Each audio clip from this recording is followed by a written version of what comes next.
Vous pensez savoir arrêter un ordinateur? Vous vous trompez. Votre PC plante, il est instable, il ralentit et vous vous dites «Je vais l'arrêter, puis le rallumer» en pensant que cela va résoudre votre souci. Vous vous trompez.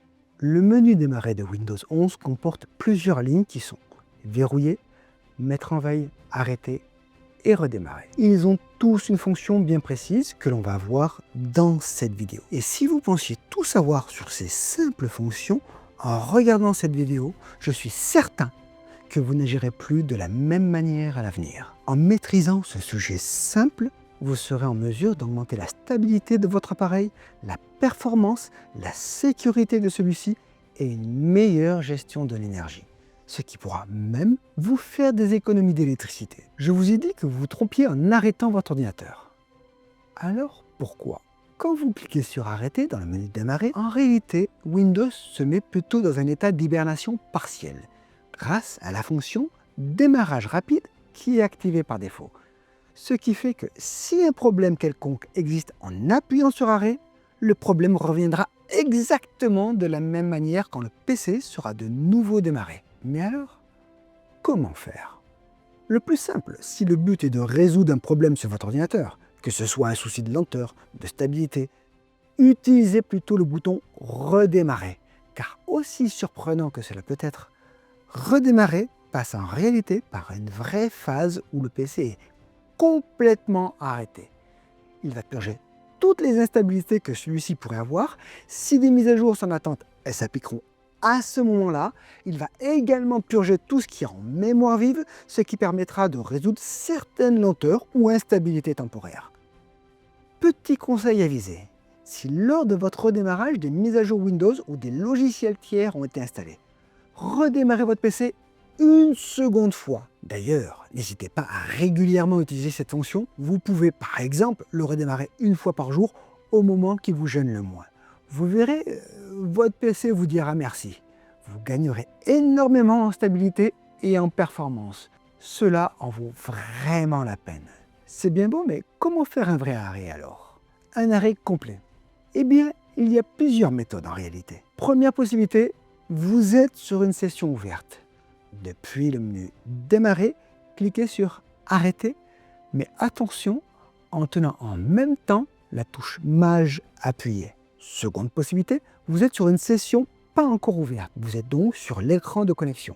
Cliquez sur arrêter, mais en tenant également la touche maj appuyée. Troisième possibilité, vous êtes sur l'écran de sécurité Windows. En ayant fait la combinaison de touches CTRL-ALT-SUPR, vous pouvez, comme précédemment, faire arrêter en tenant également la touche maj appuyée, vous l'aurez compris. Quatrième possibilité, désactiver la fonction démarrage rapide, ce que je ne vous conseille pas forcément, vous comprendrez plus tard pourquoi. Pour la désactiver, vous devez taper Win plus R pour ouvrir la fenêtre exécutée et dans le champ, vous tapez CTRL et Entrée.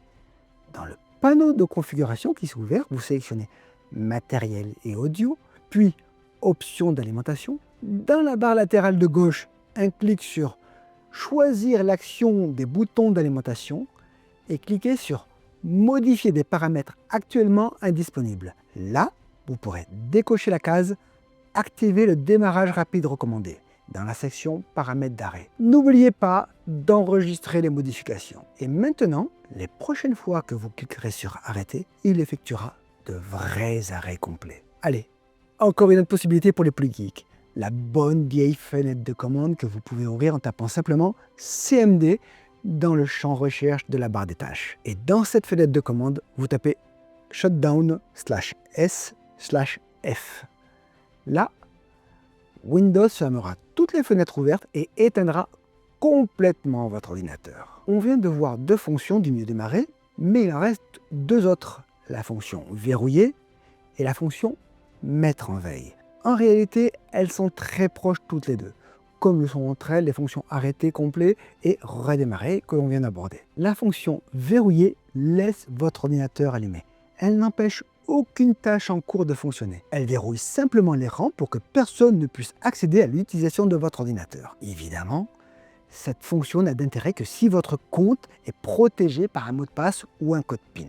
C'est très pratique si par exemple vous devez vous absenter un petit moment et que vous ne voulez pas que l'on vienne utiliser votre PC à votre insu, le temps de votre absence. Et vu qu'il n'est pas éteint, vous pouvez reprendre votre travail en cours instantanément en tapant votre code ou votre PIN pour le déverrouiller. Et ce qui était en cours l'est toujours. La fonction mettre en veille peut verrouiller votre session si votre compte est protégé par un mot de passe.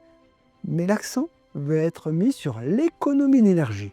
Seules les parties essentielles de votre ordinateur restent actives, comme la mémoire vive entre autres. Ce qui fait que la sortie de veille est très rapide et vous retrouvez instantanément les programmes ouverts comme vous les avez laissés. C'est très pratique pour un déplacement de courte durée.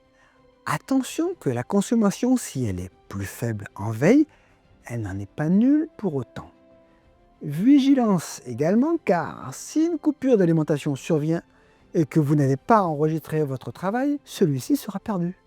De plus, contrairement à la fonction redémarrer, il ne résout aucun problème.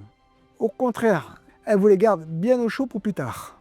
Donc, on peut résumer tout ce que l'on vient de voir dans ce tableau.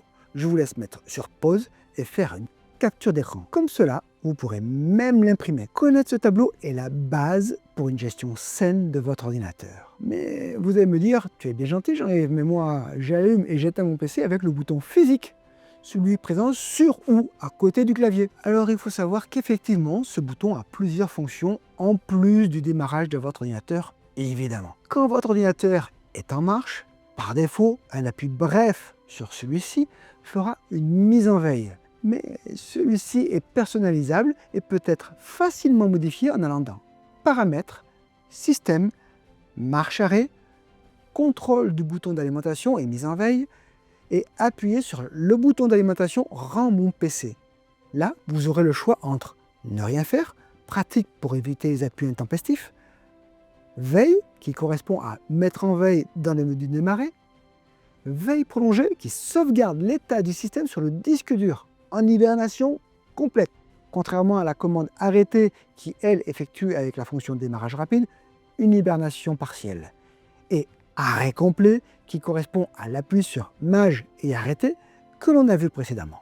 Faisons maintenant ensemble un petit test. Oui, je dis bien ensemble. Je vous invite à reproduire cette expérience chez vous. Et surtout, partagez vos mesures dans les commentaires pour que chacun puisse comparer. Pour cela, j'utilise un wattmètre. Vous pouvez trouver cet outil facilement en grande surface ou sur internet. Ce n'est pas très cher et vous verrez, selon vos tests, vous aurez des surprises. Vous pourrez même contrôler d'autres équipements ensuite. J'utilise également un mini PC équipé d'un i7 de 8e génération, 2,7 GHz, 16 Go de RAM, 500 Go de stockage en M2 et je ne le connecte pas à Internet. C'est un bon petit PC bureautique, pas de dernière génération, mais tout à fait représentatif des configurations courantes. Une fois la séquence de démarrage terminée, et après avoir attendu que tout se stabilise, je ne fais rien sur ce PC. Il est juste sur le bureau, et je le répète, non connecté à Internet. La consommation se stabilise à 30 watts environ. Je clique maintenant sur Verrouiller, et j'attends quelques instants pour une mesure stable. Résultat, toujours 30 watts. Je retourne sur le bureau et maintenant, voyons ce que donne cette fameuse option mettre en veille. J'attends quelques minutes et là, surprise, la mesure se stabilise à 1 watt seulement. Avec seulement 1 watt en veille, imaginez l'économie si vous utilisez ce mode régulièrement. Plutôt que de laisser votre PC allumé inutilement à 30 watts. Un appui sur n'importe quelle touche du clavier suffit à sortir de veille et me ramène directement sur le bureau tel que je l'avais laissé. Je teste maintenant l'option arrêt, celle par défaut de Windows, qui correspond en réalité à une hibernation partielle. Là, la consommation est mesurée à 0,5 watts. Je redémarre le PC et une fois sur le bureau, je procède à un arrêt complet en utilisant la touche maj plus arrêter. Résultat, 0,5 watts également. En conclusion, il n'y a donc aucune différence de consommation électrique entre l'arrêt par défaut de Windows et un arrêt complet. Et avec 0,5 watts en arrêt complet, c'est pratiquement une consommation négligeable. Et c'est idéal pour réduire votre facture d'électricité. Vous savez donc maintenant comment résoudre des instabilités, sécuriser votre appareil et mieux gérer son énergie. Maintenant, il ne vous reste qu'à effectuer 3 choses très rapides. Likez cette vidéo pour faire plaisir à mon incommensurable ego. La partager, il ne faut pas être égoïste et tout savoir n'est bon que s'il est partagé. Et évidemment, abonnez-vous pour ne pas manquer les prochaines vidéos et en apprendre encore plus. Il me reste à vous dire à bientôt.